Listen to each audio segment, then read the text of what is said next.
This next exercise is to improve the flexibility and strength of the hip in the movement of what we term internal rotation.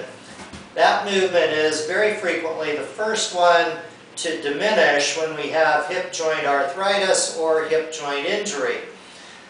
To begin with, we want to have a chair that we can face up against and stabilize for. And we'll start on our knees. I would suggest using some sort of a knee cushion, and then we'll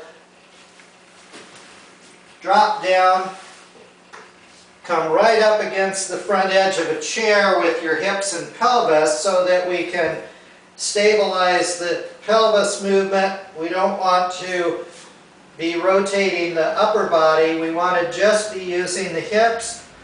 So we'll start with the knees and the ankles together, and the movement looks like this, wherein we drag the toe along the floor, rotating the lower leg outward as far as we can without creating any upper body or pelvic twist. We'd like it to be just from the hip joint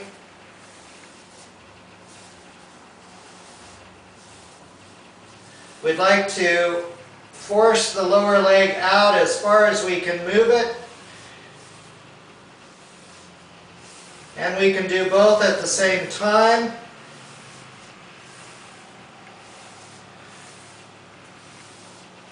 I suggest doing that roughly 15 movements outward of each leg, or at least the involved leg.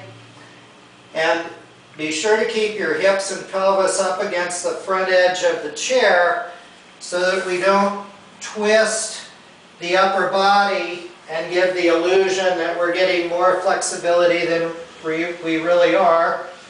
So once again, stabilize against the chair, lower leg and toe drag along the floor in the outward direction of lower leg movement. Try to make that as far as you can take it under your own muscular effort. And that's the exercise.